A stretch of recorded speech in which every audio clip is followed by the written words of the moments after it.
Hello everybody, my name is Delzarflit, and today we're doing a reaction video to the History of Latex Fetishism by Whiteout Rubber.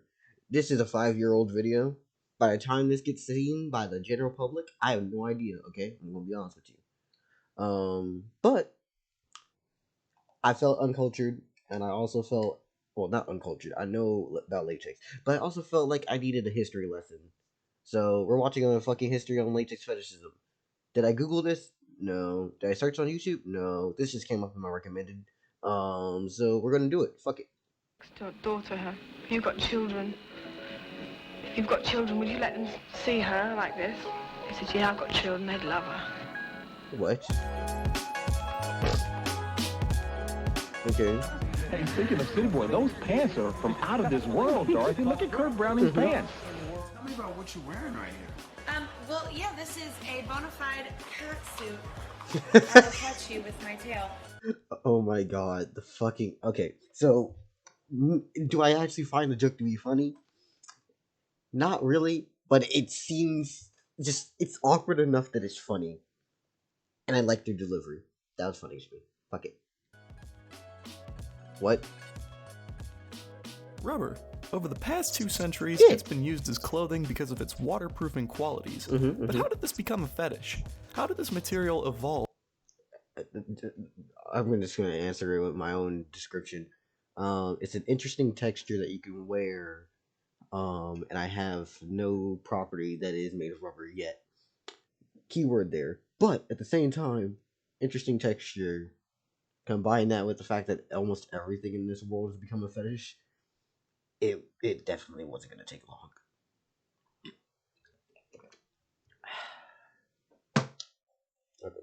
From a simple plant sap to an ever-expanding community of individuals who enjoy gearing up.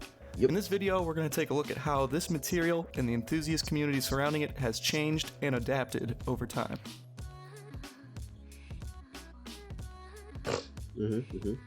Latex sap is found in many different plants. This is mainly used as a defense mechanism against insects, with the gummy sap clogging up insects' mouths and making them unable to eat the plant.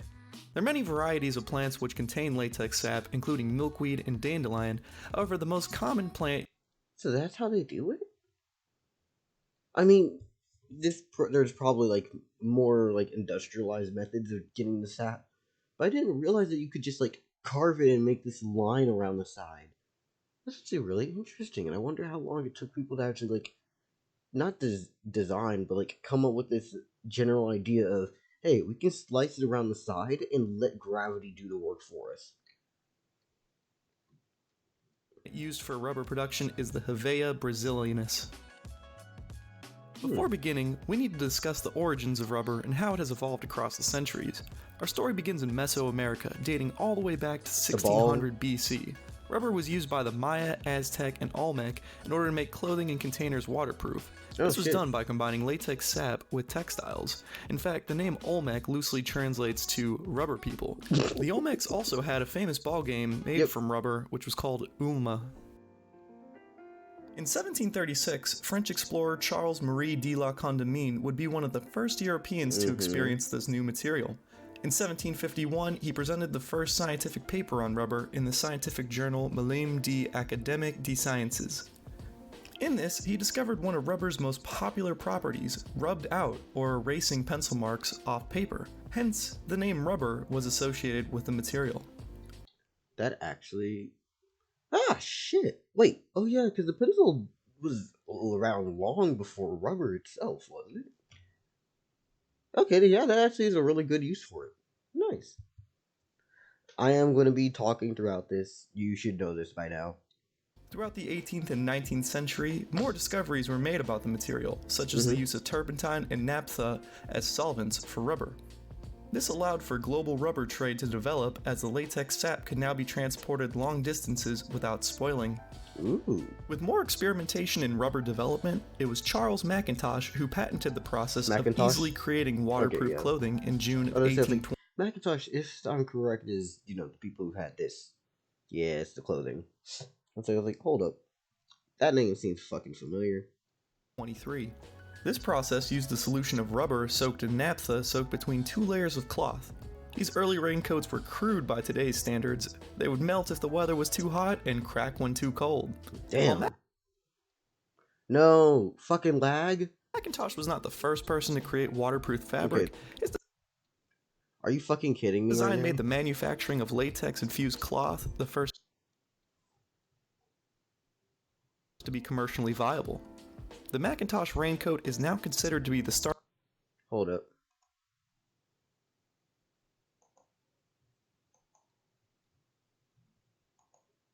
starting point of the rubber fetish community.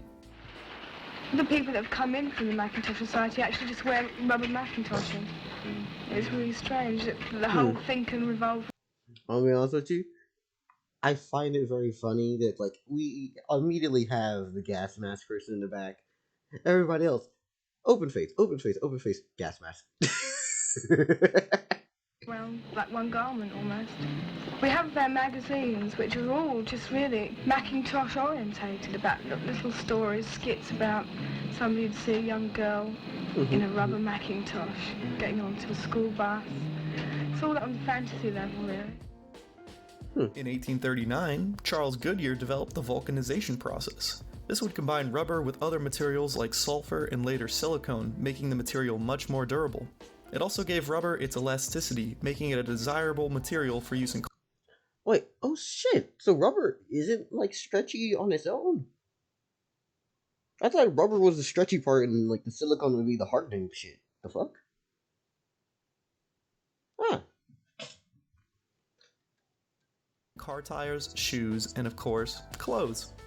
With the flexibility provided from the vulcanization process, the first rubber condoms were produced in 1855. However, these were made from molded rubber and required a doctor to measure the man's penis for order.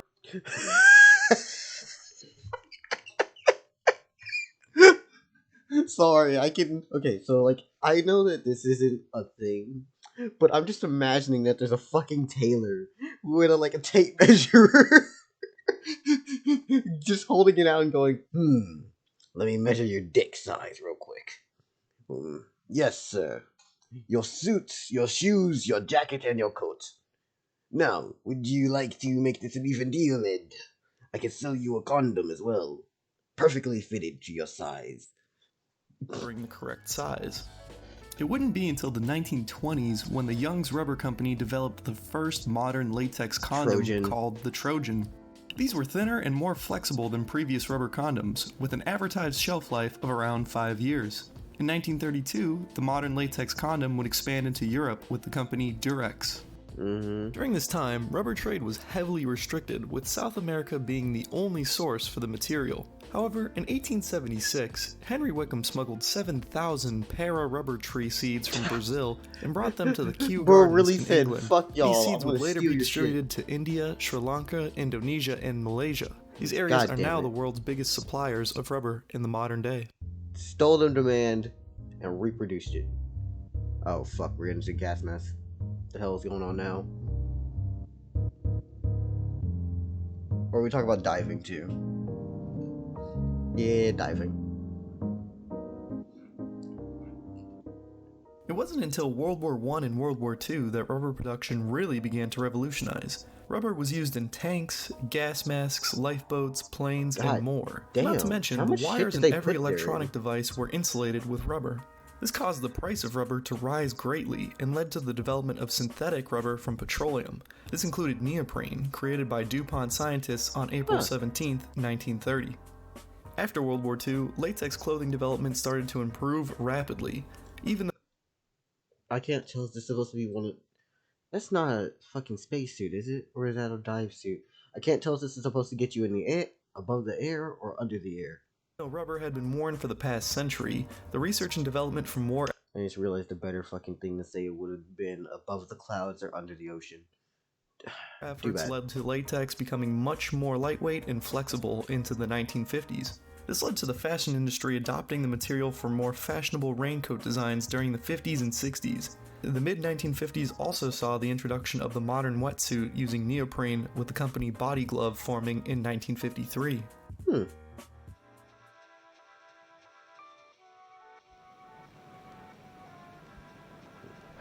People people who like to feel even more restricted than I am at the moment go in for lots of wrist straps, ankle straps. What is this? More straps around the waist and possibly around the thighs with additional chains and so on. It all makes it more fun, all makes it a bit more restrictive. Soon, an underground fetish scene began to emerge. Let's just be honest here. This was coming from the media. As soon as this became popularized that the average person could use it, it was gonna exist. And now rubber/latex is one of the most basic fucking kinks you could have. And I don't mean basic and by bad, I mean basic and by it's your starter. Someone says, "What was your first one?" Oh, latex/rubber. Okay, cool. Like, let's just be honest here. This isn't one of the scary ones. This isn't one of the ones The where you go, first true instance of this was in 1957 with the creation of Atom Age. This company was started by John Sutcliffe, who originally intended to make waterproof clothing for lady pillion riders. Originally, this clothing was made out of a combination of vinyl and leather, but John soon began experimenting on making clothing out of PVC and rubber. John soon found that many of his garments were being used not for protection, but for pleasure. Damn. I find it. Okay, so one, we gotta give him props. Hey, second, you realize that your shit's not being used the right way that you intended. He didn't go, "How dare you!" No, he went, I see. Well, time to adapt. And I appreciate that. He responded to this by making one of the first rubber catsuits. With the ever-increasing popularity, in the winter of 1972, the first issue of Atom Age magazine was released. These magazines would contain images of people enjoying their rubber gear. They also featured articles about various rubber topics, such as how to properly care for your gear, describing experiences in gear, and answering questions that the readers had mailed in. These magazines became so Excuse me. The fuck? Bro, so like, I don't know if we're all paying attention here, but like, that's a dang dog the size of a goddamn Empire State Building right there. And I don't think it's inflated. God damn.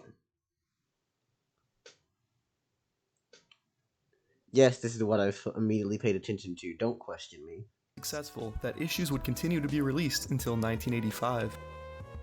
During this time, several other magazines in pornographic literature like Smooth, Rubber Life, Accord, and Relate began appearing during the 70s and 80s. This introduced more people to the idea of latex fetishism. These featured images of people fully covered in the material and provided avenues for enthusiasts to purchase their own fetish clothing.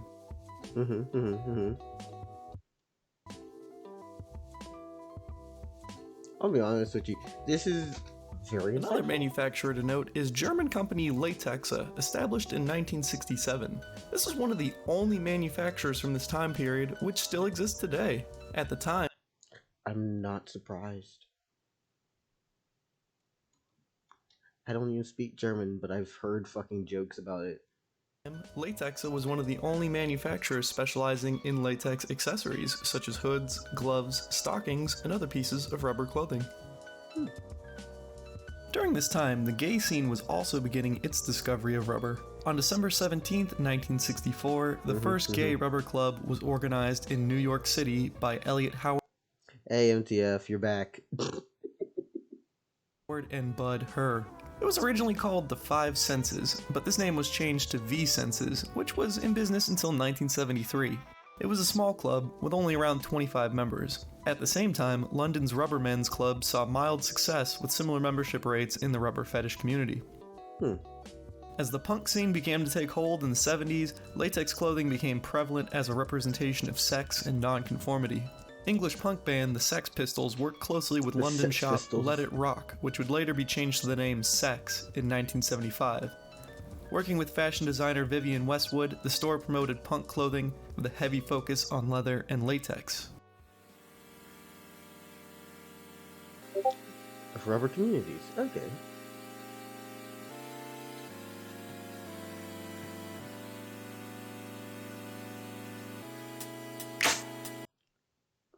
I actually like the. Okay, so I haven't really been commentating on like the video a lot because it's been just giving me information. But I will say this: one, it's very concise. Two, the way it's formatted isn't just going rubber hot, which is very nice for me. It's not a bunch of just fucking. It's not a porno. It's actually informative. This is nice. Combine that with their choice of music, which is actually really good for just its it's good for the fact that it informs you and gives you like a sense of ooh intrigue, but not trying to say ooh this is something that's fucking scary. This is also me just ranting about the fact that why is it that every fucking like hardcore leather slash bondage scene that you'll ever find on the internet goes, hey, you know what? We're gonna use the soundtrack of a fucking horror movie. Sorry. You know, it's partially into the video. It's when I start rambling about whatever the fuck I want to say.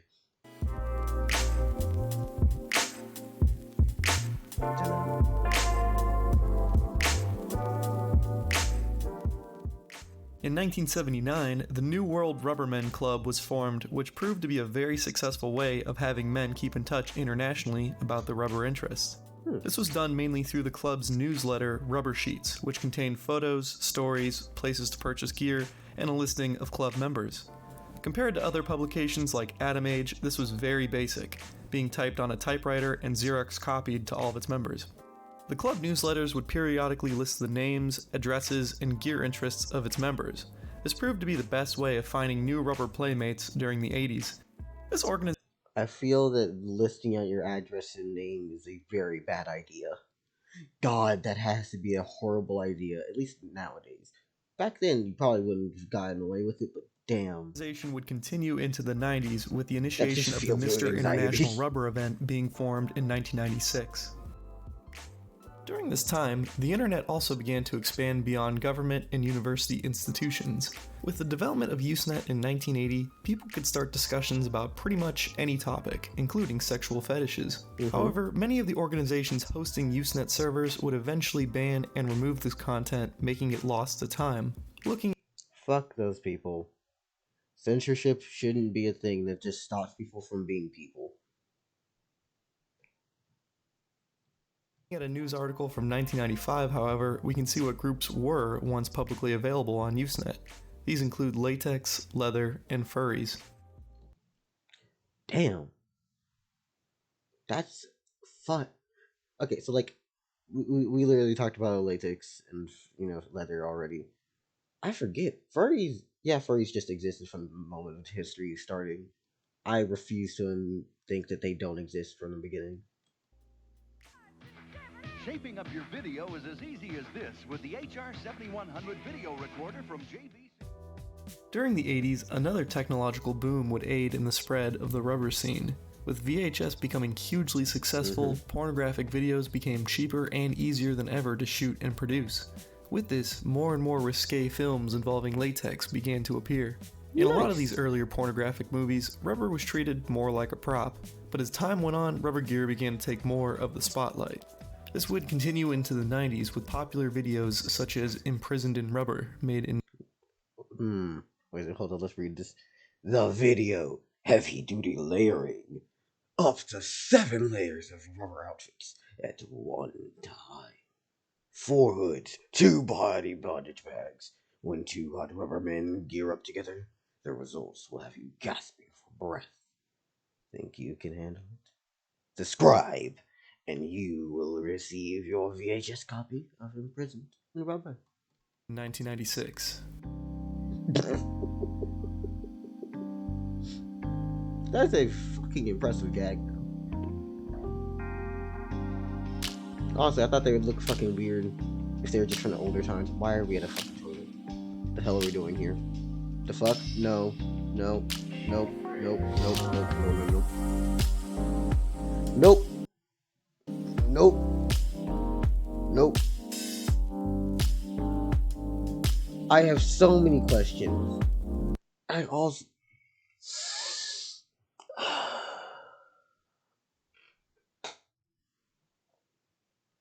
I'm not one to shame. But isn't that, like, actually dangerous if you just, like, fucking drown someone? Jesus. Like, it seems like it'd be cool in concept, but that seems like it's gonna fucking kill him.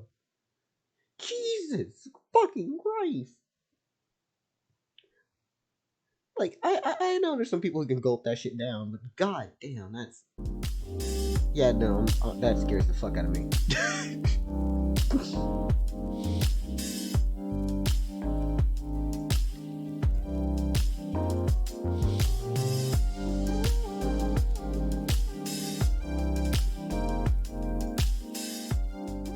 Moving into the 90s, even more publications about latex began to appear.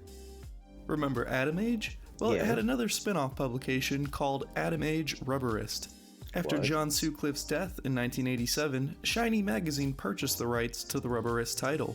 Shiny continued to release publications from the mid-80s into the late 1990s through several rubber-related Aw. publications. These include Shiny International, Dress I say aw, not in by saying aw, it's cute and enjoying. Oh, they still managed to exist. They didn't fucking die out, which is nice. It's always sad whenever something that's actually doing good basically dies. Dressing for Pleasure, and a continuation of the Rubberist title. What I mean by that is I usually say aw, not for it's cute and more for its admiration, I guess. Another famous magazine was Rubber Rebel, first released in May of 1993. This was mainly focused on the gay rubber community with the famous mascot Rubber Rebel. In addition to having naughty pictures, gear for sale, and articles about clothing, Rubber Rebel magazine has been credited with starting the trend of using liquid latex. Yeah, as I The said, use of like, that liquid looked like latex cement became earlier. so popular that in But that was April of probably because it lacked color. 1997, the first episode of HBO's Sex Bites exclusively covered the topic of liquid latex. What? More modern rubber manufacturers also started appearing around this time. In 1989, London latex clothing brand Libdex was formed. This brand has become internationally famous for its latex lingerie and cat suits, and even worked with Vivienne Westwood from the 1975 store Sex. Over in Germany, rubber manufacturer Blackstyle was founded in 1992. Yep. Today they are Germany's biggest manufacturer of Yep. handmade latex clothing. Another manufacturer formed in 1992 was Invincible Rubber, started by David Eintz. Like many of these other I guess this is as good enough a time as ever. I do have a Throne account. If anyone ever cares to throw shit at it. Just saying. manufacturers, Invincible grew from a home-based operation into a global latex clothing business. In 1994, Decent gag, basic gag. No, I don't really have a dick in my face. And I can't see the bottom one. What the fuck is that one? The fuck is this one? Doesn't matter. the rubber community received its first unifying symbol in the form of the rubber pride flag. This was created by Peter Tullos and Scott Motes as a means to identifying like-minded men and reflects a sense. I'm just gonna say it's right here and right now. This is all around a very nice looking flag, but at the same time, I can't see anything besides fucking McDonald's because that's how my brain's been preconditioned to see it. It doesn't matter whether or not I know what it is. It will always just be McDonald's colors to me. Sensory, With a little bit sensual, extra and black. mental passion we have for rubber. According to Wikipedia, the black represents our lust for the look and feel for shiny black rubber. The red represents our blood passion for rubber and rubbermen, and the yellow represents our drive for intense rubber play and fantasies. The V-shaped chevron is also meant to represent kinkiness, however, other sources claim it represents the V-Senses Club, discussed earlier. As described by Peter Tullos, as a group, gays, especially fetishists, remain under attack, so any effort to get us together can only help us fend off such incursions into our freedom to be free-thinking adults. Promulgating that symbol helps to develop community. Nice. Speaking of community, other more localized rubber groups and events began to appear in great number. To name a few, French rubber club Mex en Catholic was formed in 1994, Catholic. with the newsletter Plan K started in 1998. This would be in circulation until 2009. The Boston Leather Knights also formed the title Mr. Vulcan Rubber in 1992, which led to the creation of the Boston Rubber Club in 1994. In Germany, the Rub Club organization was also formed, Rub Club. which continues to this day. However, this group is probably most known not for their contests, but for their porn. In Vancouver, Canada, the first Rub Out event was held on March. Again, I'm not laughing because it's weird. I'm laughing because of the fucking delivery of that. It's just like, not because of their group, but just because it's foreign. Like, you know what? Yeah, maybe. March 1992. Rub Out was started by Bill Houghton, who organized the event from 1992 to 2003. The event continues to this day, with the upcoming Rub Out 27 event being held on the weekend of March 23rd, 2018. I wonder if it's still going nowadays. In 1996, the first Mr. International Rubber event was held at the bar Cell Block, located in Chicago. The creation of this event involved several different rubber organizations. Over in Boston, the Mr. Vulcan Rubber event had hit a dry patch. In fact, Ryan Johnson, the winner from 1994, had his title extended into 1995 and again in 96. According to Ryan, I feared that the Mr. Vulcan Rubber title was going to fade into just a memory. I promoted the title for nearly 3 years to keep it alive and relevant. Walking away just wasn't an option. So, Ryan approached the Boston Leather Knights about moving the contest. First off, hella fun fucking bitch suit. Second off, shit, I try it. Third off, this is, I need, you know what? If there's ever a fucking convention I go to, this might be one of those things. I don't know if you would consider this a convention, but I call it a convention in this context. It's a group of people getting together for fun. So, fuck it. If there's ever a group that I probably end up just saying, fuck it, we're gonna go over to, I might check this out at some other point. To Chicago. Ryan also collaborated with John Ferrari, who was a member of the Chicago Hellfire Club, the New World Rubbermen, and Rainbow MC. It was through this connection that Ryan and the Leather Knights were able to team up with the newly formed Men of Rubber in Chicago group to gain their sponsorship for the creation of the Rubber Blowout Weekend. In 1997, the event was officially renamed to Mr. International Rubber. Originally, this was a one-night event, but MIR quickly expanded into a several-day affair which attracts rubbermen from all over the world. The event hosts a variety of rubber vendors, allows for people to sell their used gear, contains educational panels, and has a demo area where people can try all sorts of rubber fetish gear. MIR is another event which continues to this day. The 22nd MIR event will be held on the weekend of November 9th, 2018. Again, I really hope this shit's still, like, actually a thing. And it's not just, like, dead because COVID existed for a little bit. 1996 also saw the creation of latexpajamas.com, established by Squirm. This contained the Rubber Lovers contact list. I was gonna say, like, what's the fucking purpose of sleeping in latex? I was like, why? And then I remember, it's just another way of getting around censorship, because pajamas doesn't trigger words. Which was a static webpage listing the names, gear interests, and email addresses of men in the rubber community. Because digital cameras weren't yet commonplace, members would often mail their picture to Squirm, which he would scan and manually add to their listing. This site would continue until 2002, with the creation of rubberlist.com taking it over. This was one of the first modern rubber dating websites where users could make their own profile, post pictures, and participate in forum discussions about latex. In 1997, a completely separate website, rubbermen.com, was also created. This site was essentially an online magazine featuring original content submitted by its readers. It also contained some very hot rubber pornography videos, such as The Assimilation. Since both Rubber Men and Rubber List catered to the same group of people, a collaboration was born. Through these combined efforts, in 2005, the website rubberzone.com was launched. While this website still heavily relied on the original Rubber List source code, RubberZone now featured the Rubber Men magazine. This magazine offers a variety of latex pictures, comics, fantasy stories, and even video.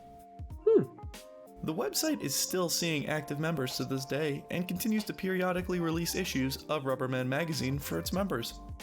Another popular website was GearFetish.com, created during the early 90s. This website was another great source for meeting people of all types of gear interests, and there are still plenty of pictures online flagging the gear fetish watermark.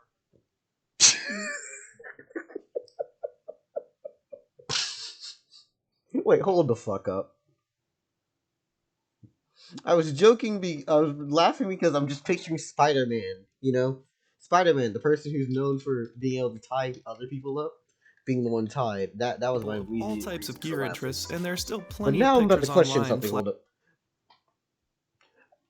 Why the okay, so it's just a red and black. It's not the Miles fucking suit. I was gonna say, like, why the hell did you wear the Miles suit? Like, we know Miles is a goddamn child. The fuck is going on here? Even then, it doesn't actually matter because I know they're grown ass adults. But still, it'd be fucking weird. But now I have even more jokes to make now. We got two spider fucking people sat up in here tied up, which is hilarious to me. God damn it. Flagging the gear fetish watermark. However, in 2015, the website was unceremoniously taken offline. What? It's unclear whether the site will return. Several private interests have attempted to purchase the website, however, it still remains offline. Oh, that sucks. In 2000, the website recon.com was created by London-based company T101. The site was originally called Oh my god, it's lagging again. Trackies.com, but it expanded quickly and it became one of the largest gay fetish websites currently on the internet. Oh my god. Recon is one of the few no fetish lag. websites to offer a smartphone application, which uses the phone's. Are you fucking kidding me right now? This lag is absurd. Bitch, no. GPS to find other members in your geographic area. The most recent website is fetlife.com, created in 2008. This site is available to anyone both gay and straight. It offers connections to any I've heard of fetish, FetLife. and rubber's actually a It's not a minority media account. compared to the other groups on here, but it's still a great place for finding local kinky events and Are you fucking kidding me right groups. now? Okay, so I'm definitely gonna have to change my settings because it's lagging a bunch. Oh my god, no. Yeah, this is definitely getting fucking changed.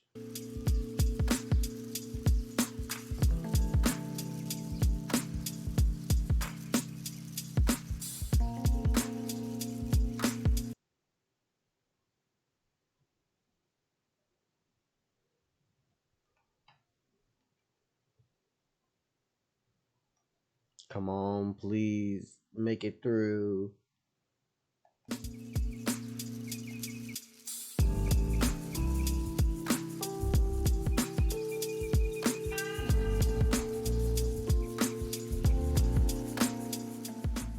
We've come a long way since the Macintosh raincoats and mailing lists of the past.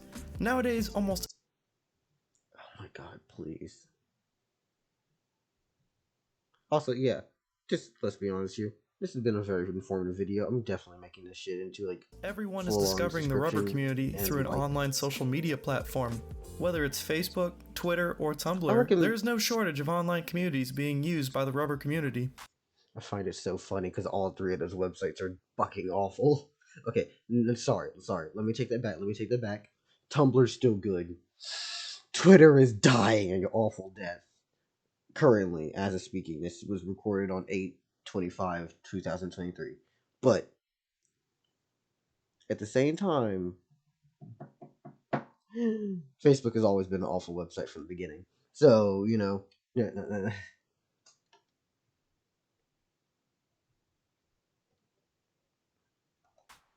Rubber clothing styles are also now more diverse than ever.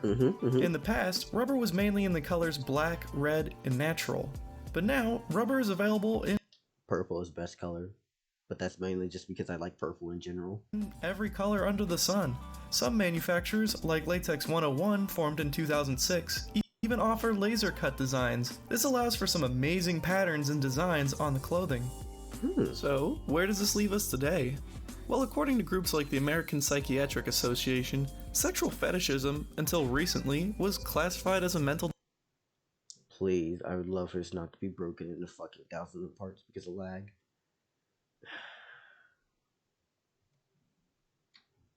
Let me go here. at least. Disorder.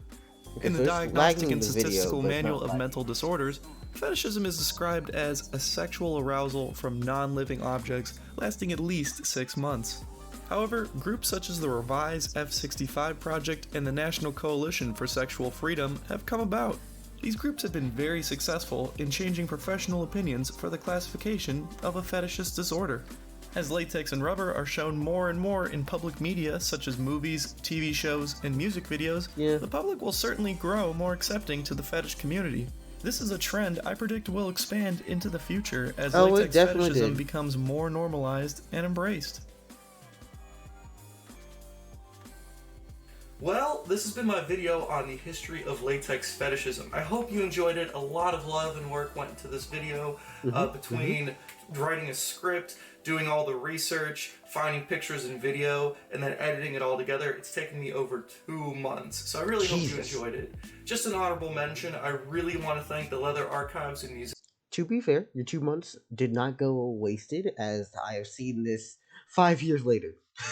They're located over in Chicago. If you're ever visiting Chicago, I definitely recommend checking them out. They God, I'm going to have to go into my fucking settings and make sure that this shit isn't just like locked out. are a fantastic resource for anything kinky, and really I'm just scratching the surface with what they have to offer. I have content for multiple videos in the future, which I No, please. The entire middle section didn't lag for the most part, and then all of a sudden, just back at the end and the beginning, you're gonna be fucking suffering. God damn it. may do. Really just a fantastic way to preserve kink culture and history for future generations. So consider donating to them because they're a fantastic source. I also want to thank the artist Byrocratic. All the music that you heard in this video was from his production, so if you're a fan of the future beat genre, I really hope that I don't have this get copyrighted now. If he wants to just take the fucking money for this, or just like take the ads off my shit, go ahead. But please let me post this. I actually enjoyed this. I definitely recommend checking him out. I have a link to his Bandcamp in the video description. And then finally, if you are interested in learning more about all of these topics that I covered and going more in depth, I'm going to have a PDF link in the video description that you can download, which has a list to all the sources used in this video. So I hope you enjoyed, I hope you learned something new, and I'll see y'all in the next video. Okay. Well, see everybody else later. We're gonna be having a lovely fucking day. And goodbye to everyone. Yeah, I'm not gonna do an outro. I don't feel like it. But